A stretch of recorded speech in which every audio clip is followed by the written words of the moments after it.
آدم فسجدوا الا ابلیس لم یکن من الساجدین قال ما منعک الا تسجد اذ امرتک قال انا خیر منہ خلقتنی من نار وخلقتہ من طین قال فاهبط منها فما يكون لك ان تتكبر فيها فاخرج انك من الصاغرين قال انظرني الى يوم يبعثون قال انك من المنذرين قال فبما اغويتني لاقعدن لهم صراطك المستقيم ثم لآتينهم من بين ايديهم ومن خلفهم وعن ايمانهم وعن شمائلهم ولا تجد اكثرهم شاكرين قال اخرج منها مذءوما مدحورا لمن تبعك منهم لأملأن جهنم منكم اجمعين۔ اور ہم نے تم کو پیدا کیا، پھر ہم نے ہی تمہاری صورت بنائی، پھر ہم نے فرشتوں سے کہا کہ آدم کو سجدہ کرو، تو ابلیس کے سوا سب نے سجدہ کیا، وہ سجدہ کرنے والوں میں شامل نہ ہوا۔ حق تعالیٰ نے فرمایا تجھے کس بات نے سجدہ کرنے سے روکا؟ جب کہ میں نے تجھ کو حکم دیا تھا، کہنے لگا میں اس سے بہتر ہوں۔ آپ نے مجھ کو آگ سے پیدا کیا اور اس کو آپ نے خاک سے پیدا کیا۔ حق تعالیٰ نے فرمایا تو آسمان سے اتر، تجھ کو کوئی حق حاصل نہیں کہ تو آسمان میں رہ کر تکبر کر، سو نکل، بے شک تو ذلیلوں میں سے۔ اس نے کہا مجھ کو قیامت کے دن تک مہلت دیجیے۔ اللہ نے فرمایا تجھ کو مہلت دی گئی۔ اس نے کہا چونکہ آپ نے مجھے گمراہ کیا، میں قسم کھاتا ہوں کہ میں ان کے لیے آپ کی سیدھی راہ پر بیٹھوں گا، پھر ان پر حملہ کروں گا، ان کے آگے سے بھی، ان کے پیچھے سے بھی، ان کے دائیں جانب سے بھی اور ان کے بائیں جانب سے بھی، اور آپ ان میں سے اکثر کو شکر گزار نہیں پائیں گے۔ اللہ نے فرمایا یہاں سے ذلیل و خوار ہو کر نکل جا، جو شخص ان میں سے تیرا کہنا مانے گا میں ضرور تم سب کو جہنم سے بھر دوں گا۔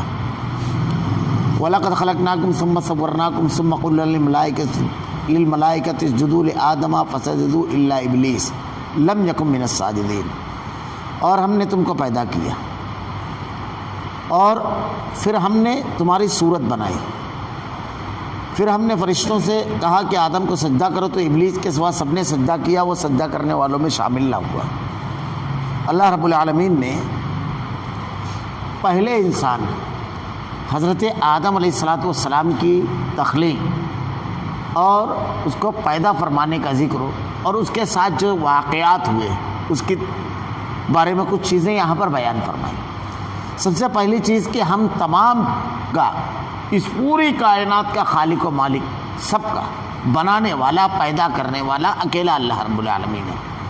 اور یہ بات انسان ایک دوسرے سے دعویٰ کرے، ایک دوسرے کے بارے میں یہ باتیں کہے، تو وہاں پر بحث و مباحثے کی گنجائش ہوتی ہے، وہاں پر دلیلوں کا تذکرہ ہوتا ہے اور بہت ساری باتیں ہوتی ہیں۔ لیکن اللہ رب العالمین خود یہ بات بیان فرما رہا ہے کہ میں نے تم سب کو پیدا کیا، خالق ارض و سما خود یہ بات کہہ رہا ہے، تو وہاں پر بات ہی ختم ہو جاتی ہے۔ وہاں تسلیم و رضا کا معاملہ ہوتا ہے، تسلیم کر لینا، مان لینا کہ ہاں اور کوئی اور خالق نہیں ہے، کوئی اور پیدا کرنے والا نہیں ہے۔ پھر صرف یہ کہ اللہ تعالیٰ نے ہم کو ایسے ہی کوئی بھی خط و خال میں کیسے بھی پیدا نہیں کر دیا، بلکہ ہم نے تمہاری صورت بنائی، شکل صورت بنائی۔ اور کیسی تخلیق اللہ رب العالمین کی، اللہ پیدا کرنے والا، اور اللہ رب العالمین نے ہماری شکل صورت کو کیسے بنایا کہ انسانوں کا شمار و قطار دنیا کے اندر بڑا مشکل ہے۔ ایک اندازہ ہمیشہ رہتا ہے کیونکہ روزانہ لاکھوں لوگ مرتے ہیں اور لاکھوں لوگ پیدا ہوتے ہیں، تو ریشو روزانہ بدلتا رہتا ہے، لیکن دنیا کے اندر ایک جیسے افراد نہیں نظر آتے، سب کی شکلیں الگ الگ۔ ایک ہی مخلوق کو اتنی شکلوں میں رب العالمین نے پیدا فرمایا، اتنی زیادہ صورتوں میں، یہ اللہ رب العالمین کسی انسان کے بس کی چیز نہیں ہے، کسی مخلوق کے بس کی چیز نہیں ہے۔ یہ وہ ایسا صانع جس کی صنائی بے مثال ہو، اور جو ربنا ما خلقت ھذا باطلا سبحانک فقنا عذاب النار، وہ عیوب سے پاک بھی ہو، اور کسی چیز کو اس نے باطل، بے مقصد، بلا وجہ نہیں پیدا کیا۔ اس کے پیچھے بہت بڑا مقصد کار فرما ہوتا ہے۔ بعض چیزیں ہم پا لیتے ہیں، بعض چیز انسان نہیں پا پاتا۔ تو اللہ رب العالمین نے پیدا کیا، پیدا کرنے کے بعد فرشتوں سے کہا کہ آدم کو سجدہ کرو، فرشتوں کو حکم دیا۔ اس حکم کے اندر فرشتوں کے ساتھ ساتھ جنوں میں سے جو تھا ابلیس، یہ بھی تھا۔ اللہ رب العالمین نے جب حکم دیا تو ابلیس کے سوا سب نے سجدہ کیا، وہ سجدہ کرنے والوں میں شامل نہیں ہوا۔ اللہ رب العالمین نے جب حکم دیا تو فرشتوں کا معاملہ یہ ہے کہ سمع و اطاعت کا جذبہ اللہ رب العالمین نے ان کے اندر پیدا کیا ہے، وہ جیسے ہی حکم ملا فوراً سجدے میں گر گئے۔ لیکن ابلیس جو جنوں میں سے تھا اس نے سجدہ نہیں کیا۔ اب سجدہ نہ کرنے کی کیا توجیہ بیان کرتا ہے؟ ابلیسی مزاج اللہ رب العالمین نے یہاں پیش کیا ہے۔ شیطانیت جب آدمی کے دل کے اندر آتی ہے، شیطان جب اس کو بھڑکاتا ہے تو اسی انداز میں بھڑکاتا ہے۔ کیا جواب دیتا ہے وہ؟ قال ما منعک الا تسجد اذ امرتک، حق تعالیٰ نے فرمایا تجھے کس بات نے سجدہ کرنے سے روکا؟ قال ما منعک الا تسجد اذ امرتک، کس چیز نے روکا سجدہ کرنے سے؟ وہ کہتا ہے قال انا خیر منہ، جب کہ میں نے تجھے حکم دیا تھا کہنے لگا کہ میں اس سے بہتر ہوں۔ اللہ رب العالمین سے کہتا ہے کہ میں اس سے بہتر ہوں۔ اب یہاں پر برتری، افضلیت اور درجے کی تو بات نہیں تھی کہ کون کس درجے کا ہے، یہاں تو اللہ تعالیٰ نے یہ سب سوال نہیں کیا تھا، یہاں تو اللہ تعالیٰ نے ایک سیدھا حکم دیا کہ سجدہ کرو۔ فرشتوں نے کوئی سوال و جواب نہیں دیا، سماعت تھی، جھک جانا چاہیے تھا فوراً۔ اور یہ کوئی اصول نہیں ہے کہ افضل کے سامنے اس سے نیچے والا کبھی اوپر نہیں ہوگا۔ اللہ رب العالمین نے تو مختلف صلاحیتیں مختلف افراد کے اندر دی ہے، مختلف صلاحیتیں دی ہے، تو یہ کوئی اصول اور ضابطہ نہیں ہوا۔ تو اللہ رب العالمین کا حکم تھا، حکم کی نافرمانی کی، یہاں پر افضل و مفضول کی بحث ہی نہیں تھی جو اس نے زبردستی بیچ میں ڈال دی، یہ بات ہی نہیں تھی۔ اس کو سیدھا سیدھا یہ دیکھنا تھا کہ اللہ تعالیٰ نے حکم دیا مجھ کو سجدہ کرنا ہے، کیونکہ فرشتے جتنے بھی تھے سب نے فوراً مان لیا، سب نے سجدہ کر لیا، اس طرف ان کا دماغ ہی نہیں گیا۔ جب آدمی کے دماغ میں نافرمانی، سرکشی ہوتی ہے تو سرکشی نہ کرنے کی دلیلیں تلاش کرتا ہے، حالانکہ اسے ایک نقطے پر اگر وہ غور کر لے کہ میں نافرمان ہوں، اللہ کا یہ حکم ہے، میں نے اس کو نہیں مانا، کیوں نہیں مانا، کیسے نہیں مانا، ارے وہ تو ایسا، وہ تو ویسا، مختلف توجیہات جب آدمی کرنے لگتا ہے سمجھ لیجیے شیطانی مزاج۔ رحمانی مزاج کیا ہے؟ اللہ کے مطیع اور فرما بردار بندوں کے بارے میں اللہ تعالیٰ قرآن میں کہتا ہے سمعنا واطعنا، سنا اور اطاعت کی۔ یہی صحابہ کرام کا مزاج تھا، انبیاء کرام کی تعلیمات یہی ہے، اللہ رب العالمین کا حکم یہی ہے، سب سے اہم بات یہ۔ تو وہ کہتا کیا ہے؟ قال انا خیر منہ خلقتنی من نار وخلقتہ من طین، میں اس سے بہتر ہوں۔ حالانکہ اپنی بہتری کی بجائے، برتری کی بجائے اپنی کمتری اور اپنی ناکامی کا اس کو اعلان کرنا چاہیے کہ میں نافرمان ہوں۔ تو بہتر بول رہا ہے، فرما بردار بہتر ہوتا ہے کہ نافرمان بہتر ہوتا ہے؟ کیا بول رہا ہے تو؟ سوچنے کی بات ہے۔ ہمارے یہاں بھی جب بحث و مباحثہ لوگ کرنے لگتے ہیں ان کو اتنا سمجھتا ہے قرآن بہتر ہے، یہ ان کو زیادہ سمجھتا ہے، یہ ان کو زیادہ اندر زیادہ عقل ہے۔ سوچنے کی جو باتیں ہوتی ہے وہ یہ ہوتی ہے۔ تو وہ کہتا ہے کہ میں بہتر ہوں۔ بہتر کہاں؟ فرما بردار ہوتا تو بہتر ہوتا۔ اللہ کا ہر وہ بندہ جو اللہ کے حکموں کو مانتا ہے، اللہ کے احکامات کی فرما برداری کرتا ہے، وہ بہتر ہے، یہ بہتر نہیں ہے۔ تو وہ کہتا ہے اب اس کی دلیل، آپ نے مجھ کو آگ سے پیدا کیا اور اس کو آپ نے خاک سے پیدا کیا۔ اب اگر پیدائش ہی تھی وہاں پر یہی بحث کرنا تھا تو اللہ رب العالمین نے فرشتوں کو نور سے پیدا کیا، جنوں کو آگ سے پیدا کیا اور انسان کو مٹی سے پیدا کیا۔ تو اگر یہی ترتیب رہے گی تو نور اس سے زیادہ افضل ہو گیا۔ تو تجھ سے زیادہ افضل لوگوں نے تو سجدہ کیا، اب تو افضل و مفضول کی بحث اگر کرے گا تو تجھ سے زیادہ افضل لوگوں نے جو کام کیا تو وہ نہیں کر رہا ہے، تو غلطی کس کی ہوئی؟ تو غلط ہو گیا نا، کیونکہ افضل لوگوں نے تو یہ کام کر لیا، اب تو کہتا ہے میں افضل ہوں۔ اچھا، اب یہ بھی دلیل اگر دیکھا جائے، اس پر بھی اگر غور کریں تو کتنی غلط دلیل ہے۔ آگ جو ہوتی ہے اس میں تمازت اور تپش ہوتی ہے، نمو نہیں ہوتا اس میں۔ مٹی کے اندر نمو اللہ رب العالمین نے رکھا ہے، نباتات اس میں پروان چڑھتے ہیں، جمادات اس میں رہتے ہیں، اور انسان اس کے اوپر چلتا پھرتا ہے۔ مٹی جو ہے اس کے اندر سکون ہے، اس میں چیزیں پروان چڑھتی ہے، چیزوں کی تخلیق، چیزیں پیدا ہوتی ہے، چیزوں کی زندگی اور نمو اللہ رب العالمین نے رکھی ہے۔ کس بنیاد پر تم برتری سمجھ رہے ہو اپنے آپ کو؟ یعنی دلیل کی بنیاد پر بھی اگر غور کیا جائے تو یہ برتری نہیں ہے۔ تو کئی حیثیت سے برتری کا دعویٰ کرنے کے باوجود برتری کے مقام سے گرا ہوا تھا وہ۔ ایک تو یہ فرشتوں کا جو کام تھا اس نے وہ نہیں کیا، اللہ کی نافرمانی کی، نافرمان ہوا اللہ رب العالمین کا۔ اللہ رب العالمین تجھ کو تخلیق کیا اور اللہ رب العالمین یہ نہیں جانتا کہ میں افضل کو مفضول کے سامنے جھکنے کا حکم دے رہا ہوں اللہ کو، اللہ رب العالمین کے حکموں پر تو قیل و قال کرے گا اور اس پر بات چیت کرے گا۔ نعوذ باللہ، استغفر اللہ ثم استغفر اللہ۔ قال فاهبط منها فما يكون لك ان تتكبر فيها فاخرج انك من الصاغرين۔ حق تعالیٰ نے فرمایا تو آسمان سے اتر،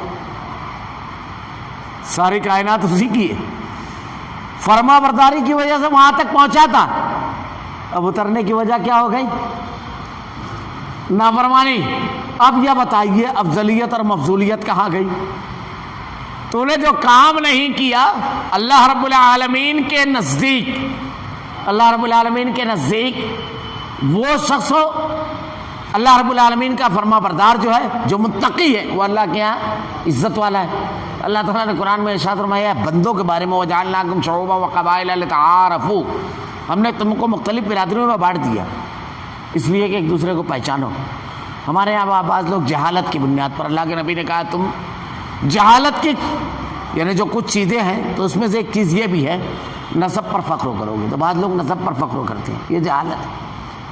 اللہ نے کہا ہم نے تم کو مختلف برادریوں میں بانٹا، کیوں؟ وَجَعَلْنَاكُمْ شُعُوبًا وَقَبَائِلَ لِتَعَارَفُوا، تاکہ ایک دوسرے کو تعارف کے لیے۔ إِنَّ أَكْرَمَكُمْ عِندَ اللَّهِ أَتْقَاكُمْ، اللہ کے نزدیک عزت والا کون ہے؟ اکرام والا کون ہے؟ تعظیم والا کون ہے؟ إِنَّ أَكْرَمَكُمْ عِندَ اللَّهِ أَتْقَاكُمْ، جو تقوی اختیار کرنے والا، اللہ سے زیادہ ڈرنے والا، اللہ سے زیادہ محبت کرنے والا، اللہ کے احکامات پر زیادہ عمل کرنے والا ہے، وہ عزت دار ہے۔ تو عزت اور تکریم کس کو سمجھ رہا ہے؟ اب تو کہہ رہا ہے کہ میں آگ سے بنا ہوں، افضل ہے؟ دربار سے نکل گیا، راندہ درگاہ کر دیا، یہ افضلیت ہے؟ نافرمانی کیا، یہ افضلیت ہے؟ جو کام فرشتوں نے بلا چو چرا کیا، اللہ کا حکم مانا، اللہ کی نافرمانی کی، یہ افضلیت ہے؟ یہ تو سب مفضول ہونا ہے، سب کے سب۔ اللہ رب العالمین نے اس بات پر ارشاد فرمایا کہ تو آسمان سے اتر، تجھ کو کوئی حق حاصل نہیں کہ تو آسمان میں رہ کر تکبر کر، سو نکل، بے شک تو ذلیلوں میں سے ہے۔ ذرا دیکھیے دو آیتوں کے بعد کیا آیا؟ اس نے دعویٰ کیا اللہ قالانا خیر، اور اللہ رب العالمین کیا کہتا ہے؟ فخرج انک من الصاغرین۔ تو کہاں مزوری کر رہا ہے؟ اللہ کہہ رہا ہے تو ذلیل لوگوں میں سے ہے، اور رب جب کہہ دے وے تو یہ سند ہو گئی۔ آدمی خود کچھ بھی دعویٰ کرے لیکن اللہ بندے کے بارے میں اگر یہ کہہ دے وے تو یہ سند ہو گئی، اور قیامت تک کے اللہ تعالیٰ نے اہل ایمان کو سکھایا اعوذ باللہ من الشیطان الرجیم، اس سے پناہ مانگو، ابلیس سے پناہ۔ اور دنیا کی گمراہ ترین قوموں میں بھی آپ کو ابلیس، شیطان، برائی اور گناہ، رذالت، ضلالت اور سب سے نچلی سطح کے لوگوں کو یہ کہا جاتا ہے، یعنی جب کسی کو بہت برا کہنا ہے تو پھر شیطان کہہ دیتے ہیں، وہ انسان نہیں شیطان ہے۔ ہر قوم میں یہ چیز ملے گی، یہ ضلالت اور رذالت کی انتہا ہے۔ اللہ رب العالمین نے ارشاد فرمایا نکل جا، اللہ کے دربار میں سرخروئی اسے ملے گی جو فرما بردار ہوگا، اور جو نافرمان ہوگا اللہ رب العالمین کے ہاں اس کو کوئی سرخروئی اور کامیابی نہیں ملے گی۔ نکل جائے گا، دربار سے نکال دیا جائے گا، رب العالمین کے رحم و کرم اور مقام اور مرتبہ نہیں حاصل ہوگا اس کو۔ یہ واضح طور پر اللہ رب العالمین نے ضابطہ بیان کیا۔ قرآن جو ہے ایک اصولی چیز یاد رکھنا چاہیے، یہ ضابطوں کی کتاب، اللہ نے ضابطے بیان کر دیے۔ اب ان ضابطوں کو جو بھی فالو کرے گا، جو بھی ان کے اوپر عمل کرے گا وہ کامیاب ہوگا، اور جو ان ضابطوں سے روگردانی کرے گا وہ ناکام ہوگا۔ قال انظرنی الی یوم یبعثون قال انک من المنظرین، اس نے کہا کہ مجھ کو قیامت کے دن تک مہلت دیجیے۔ اللہ نے ارشاد فرمایا تجھ کو مہلت ہے۔ اللہ رب العالمین سے شیطان نے یہ دعا مانگی، یہ چیز بیان کی جاتی ہے کہ دیکھیے دعا جو ہے یہ بڑی اہم چیز ہے، اللہ اور بندے کے درمیان مضبوط ترین تعلق جو ہے وہ دعا ہے، اور پہلی چیز جو بطور عبادت اللہ رب العالمین نے انسان کو دی ہے یہ وہی ہے۔ حضرت آدم علیہ السلام اور حضرت حوا جب ان سے غلطی ہوئی تو آگے وہ مضمون آنے والا ہے کہ اللہ رب العالمین نے ان کے دل میں القاء کیے جو کلمات، وہ دعا کے تھے۔ اور آدمی کی زندگی میں کوئی موڑ ایسا آتا ہے جب اس کو اپنا معافی الضمیر اپنی بات کہنے کے لیے قریبی ترین شخص سے بھی وہ بات نہیں کہتا. کبھی ایسا ہوتا ہے کہ آدمی اپنے بھائی کو نہیں کہہ پاتا, اپنے باپ کو نہیں کہہ پاتا, اپنی بیوی اور بچوں کو وہ بات نہیں کہہ پاتا. حالات ایسے ہوتے ہیں, لیکن ایک مقام ایسا ہوتا ہے جہاں آدمی اپنے ہاتھوں کو اٹھا کر کے کھل کر کے اپنی تمام باتیں کہتا ہے رب کی جناب میں, کھل کر کے. اگر آپ غور کریں تو جتنی بھی عبادت آپ ہیں دیکھیں گے اللہ رب العالمین نے فرض کی ہے, اس کا محور آپ کو دعا ملے گا. محور, ہم نماز پڑھتے ہیں, نماز کے لیے ہم مسجد میں داخل ہوتے ہیں دعا کے ساتھ, وضو کرتے ہیں دعا, وضو ختم ہوا دعا, اذان ہم نے سنی, اذان کا جواب دیا, اذان کا جواب دینے کے بعد دعا. ہم نے نماز کے لیے کھڑے ہو کر کے نیت باندھی, ہم نے اللہ اکبر کہہ کے اللہم باعد بینی و بین خطایای کما باعدت بین المشرق والمغرب, پوری دعا پڑھ رہے ہیں. پھر اس کے بعد اگر کوئی دوسری پڑھے ثنا سبحانک اللہم, وہ بھی دعا تعریف. اس کے بعد سورہ فاتحہ, ہر فرض اور نفل سنت ہر قسم کی نماز میں سورہ فاتحہ کا پڑھنا فرض ہے. سورہ فاتحہ کیا ہے؟ صحیح مسلم کی روایت ہے کہ اللہ کے نبی نے ارشاد فرمایا کہ بندہ اللہ رب العالمین کی جناب میں جب کھڑا ہوتا ہے تو کہتا ہے الحمدللہ رب العالمین, ساری تعریف اللہ کے لیے. اللہ تعالیٰ اس کا جواب دیتا ہے کہ میرے بندے نے میری تعریف کی, میری حمد و ثنا کی. ہر آیت کے بدلے میں جواب دیتا ہے رب العالمین. جب آدمی یہاں پر پہنچتا ہے ایاک نعبد و ایاک نستعین, ہم تیری ہی عبادت کرتے ہیں اور تجھ ہی سے مدد مانگتے ہیں, اللہ رب العالمین ارشاد فرماتا ہے یہاں پر یہ میرے اور میرے بندے کے درمیان ہے. اور اس کے بعد یہاں سے جو کہتا ہے اہدنا الصراط المستقیم, اے اللہ مجھ کو سیدھا راستہ بتا, صراط الذین انعمت علیہم غیر المغضوب علیہم ولا الضالین, آمین. صراط مستقیم ماننے کے بعد وہ راستہ جس پر تیرا انعام یافتہ بندے چلے, اور گمراہ اور غضب جن لوگوں کے اوپر ہوا ان کے راستے سے بچا. اللہ رب العالمین کہتا ہے کہ میں نے اپنے بندے کی دعا کو قبول کیا. فرشتے آمین جب امام کہتا ہے تو جہری نماز میں, اور اس کی ساتھ فرشتے بھی آمین کہتے ہیں, تو جس کی آمین فرشتوں کی آمین سے مل گئی اللہ رب العالمین اس کی مغفرت فرما دیتا ہے. اور اس کے بعد دیکھیے آپ رکوع میں دعا, رکوع سے اٹھنے کے بعد دعا, سجدے میں دعا, دو سجدوں کے درمیان دعا, قاعدے میں دعا, سلام پھیرتا ہے جیسے ہی اللہ اکبر استغفر اللہ استغفر اللہ استغفر اللہ دعا. رمضان المبارک کے احکام و مسائل پڑھ گئے, فوراً وہاں یہ بات وَإِذَا سَأَلَكَ عِبَادِي عَنِّي فَإِنِّي قَرِيبٌ دعا کے احکام و مسائل بیان کیے. لیلۃ القدر کی رات میں اللہ کے نبی نے ارشاد فرمایا اللہم انک عفو تحب العفو فاعف عنی, اللہ کے نبی نے ارشاد فرمایا. دعا بتائی. حج کے لیے آدمی جب جاتا ہے صفا مروہ پر دعا پڑھ رہا ہے, طواف کر رہا ہے تو دعا پڑھ رہا ہے. طے ہے میدان عرفات جو کہ پورا کے پورا حج ہے, دن بھر آدمی کو صرف دعا مانگنا ہے, صرف دعا مانگنا ہے, توبہ استغفار کرنا ہے. تو یہ بڑی اہم چیز ہے. اللہ رب العالمین نے اس کے احکام و مسائل اسی لیے یہیں پر بیان کیے. پہلی چیز یہاں پر سمجھنا چاہیے ابلیس کتنا بدترین اور بڑا مجرم ہے, لیکن اس کو بھی معلوم ہے مانگنا کس سے ہے, دینے والا کون ہے اس کو بھی معلوم ہے. اب کسی کی جہالت اتنی بڑھ جائے کہ ابلیس سے بھی آگے چلا جائے وہ جہالت میں کہ اللہ کو چھوڑ کر دوسروں کو مانگے, تو یہ اس کے بارے میں ہے کہ وہ سوچے اپنے بارے میں کیا کر رہا ہے. وہ ابلیس نے بھی اللہ سے ہی مانگا, کسی اور سے نہیں, کیونکہ دینے والا صرف اللہ رب العالمین ہے. اس کو یہ سمجھا تو کہتا ہے قال انذرنی الی یوم یبعثون قال انک من المنذرین, اس نے کہا مجھ کو وقت معلوم تک قیامت تک چھوڑ دے. یہیں پر ایک چیز اور سمجھ لینا چاہیے, ایک بہت بری چیز. اللہ رب العالمین علیم و خبیر ہے, وہ جانتا ہے رب العالمین کہ قیامت تک کے پیدا ہونے والے انسان ان کو کیسے ابلیس گمراہ کرے گا اور وہ گمراہی کی کیسے کیسے دعوت دیں گے. اسی لیے تمام سوالوں کے جواب یہاں پر ہیں. ہدایت کے تمام ضابطے, ہدایت کی دلیلیں, ضلالت اور گمراہی کا رد سب موجود ہے قرآن مجید کے اندر. تدبر کرنے, غور کرنے کی ضرورت ہے صرف. اسی لیے اللہ رب العالمین نے ارشاد فرمایا قرآن کے بارے میں کہ کیا تم اس کے اوپر غور نہیں کرتے, افلا یتدبرون القرآن, کیا تم غور نہیں کرتے قرآن کے اوپر؟ تو غور کرنا چاہیے. اللہ رب العالمین نے یہاں پر جو ضابطہ دیا ہے کہ ہمارے یہاں جو بیان کیا جاتا ہے کہ اللہ رب العالمین مجرم اور گنہگار کی دعا قبول نہیں کرتا. اس کا بھی جواب ہے. ابلیس سے زیادہ بڑا مجرم کون ہے؟ اللہ کی نافرمانی کی اس نے، سامنے حکم نہیں مانا. لیکن اللہ رب العالمین سے جب اس نے دعا کی تو اللہ رب العالمین نے اس کے بھی ہاتھ کو خالی نہیں لوٹایا. اللہ رب العالمین نے ارشاد فرماتا ہے مجھ کو بڑی شرم آتی ہے کہ میرا کوئی بندہ مجھ سے دعا مانگے اور میں اس کے ہاتھوں کو خالی لوٹاؤں. مجرم اور گنہگار جو ہوتے ہیں جب وہ دعا مانگتے ہیں توبہ اور استغفار کرتے ہیں تو اللہ ان کی توبہ اور استغفار کو قبول کرتا ہے، سنتا ہے، قبول کرتا ہے رب العالمین. جب اللہ نے ابلیس کی دعا کو قبول کیا تو ابلیس سے بڑا مجرم تو کوئی ہے نہیں.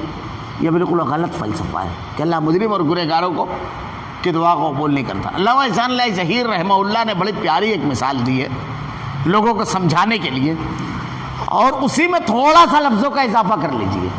ہمارے یہاں کہتے ہیں کہ مجرم اور گنہگار آدمی ہے اس لیے اللہ کے برگزیدہ بندوں کا وسیلہ لگا کر کے دعا مانگتے ہیں. یہ برگزیدہ بندے جو اللہ کے ہیں ان تک کے پہنچنے کے لیے کسی وسیلے کی ضرورت نہیں ہوتی. یہ مجرم گنہگار کے بھی دعا لے کر کے پہنچ جاتے ہیں اللہ کی جناب میں. تو یہ زیادہ رحیم ہوئے، اللہ زیادہ رحیم ہوا، نعوذ باللہ، استغفر اللہ ثم استغفر اللہ. کس کی رحمت زیادہ ہے؟ اللہ کے رحم و کرم کا انکار ہے اللہ رب العالمین کے. دوسری بات علامہ نے جو بیان کی ہے بڑی پیاری دلیل دی ہے کہ اگر انتہائی مجرم گنہگار شخص کو مجمع میں بلا کر کے بیٹھایا جائے، وہ مسلمان ہونا چاہیے بس، اور اس سے کہا جائے کہ اللہ رب العالمین کے بارے میں کچھ ایسے کلمات جو نازیبہ ہوں، اللہ کی عظمت اور شان کے منافی ہوں، وہ کہے. اس کو بیان کرتے ہوئے دل کانپنے لگتا ہے اور سنتے ہوئے خوف ہونے لگتا ہے اللہ کے بارے میں. کوئی شخص بھلا بیان کر سکتا ہے فاسق، فاجر، مجرم، گناہ میں ڈوبا ہوا لیکن مومن، کیا کر سکتا ہے؟ جیسے سب کے سر نہیں میں ہل رہے ہیں، دل بھی ہل رہا ہے کہ نہیں کر سکتا ہے. علامہ نے ایک سوال کیا، کیوں؟ اس لیے کہ یقین ہے کہ ابھی الفاظ ادا نہیں ہوں گے پورے، اور ہو سکتا ہے اللہ رب العالمین کی پکڑ، گرفت اور عذاب آ جائے. تم اللہ کی عبادت کرتے ہو، اس کو برا کہا جائے تو بغیر وسیلے کے سزا دے میں، وہ سن لے میں بغیر وسیلے کے، اور جب اس کو بندہ پکارے تو کہے کہ وسیلے سے آ، کون سا ضابطہ ہے؟ جب اللہ رب العالمین کو کوئی غلط کہے تو یہ یقین ہے کہ فوراً سزا. پھر یہاں نہیں بولیں گے نہیں وسیلے سے جا تو قبول ہوگی، بغیر وسیلے کے کیوں جا رہا ہے، یہاں کوئی نہیں کہے گا. کیسا عقیدہ ہے؟ اللہ تعالیٰ تو کہتا ہے میری رحمت میرے غضب پر غالب ہے، لا تقنطوا من رحمت اللہ، اللہ کی رحمت سے نا امید نہ ہو. 100 حصے کی اللہ رب العالمین نے رحمت میں، اس کا 100واں حصہ ہے دنیا میں، جس کی وجہ سے خود رکھنے والے جانور اپنے بچوں کو اچھلتے نہیں ہیں. یہ اسی رحمت کا حصہ ہے کہ مائیں جس کو شعور نہیں ہوتا ہے، ایسی جاندار جانور لیکن اپنی اولاد کے لیے انتہائی رحم دل ہوتے ہیں. یہ وہی ہے، اللہ رب العالمین کی رحمت ہے. تو بالکل غلط فلسفہ ہے یہ. ابلیس نے اللہ سے مانگا، اللہ رب العالمین سے، اس کے بعد اس نے جو وعدہ کیا، میں ترجمہ پڑھ دیتا ہوں اور انشاءاللہ آئندہ ہفتہ اس کو تفصیل سے بیان کریں گے. اس نے کہا قال فبما اغويتني لأقعدن لهم صراطك المستقيم. اس نے کہا چونکہ آپ نے مجھے گمراہ کیا. کیا کہہ رہا ہے؟ اللہ کو کہہ رہا ہے کہ آپ نے مجھے گمراہ کیا. یہی مشرکین کہا کرتے تھے، غلط لوگ یہی کہتے ہیں، جرم خود کا اور دوسرے کے اوپر الزام ڈالنا. ابھی اللہ رب العالمین سے کہہ رہا ہے کہ تو نے، اللہ رب العالمین نے تو حکم دیا تھا سجدہ کرنے کا، اس نے انکار کیا. اللہ کی فرمانی پر فرما برداری کرتا تو مجرم کہاں ہوتا؟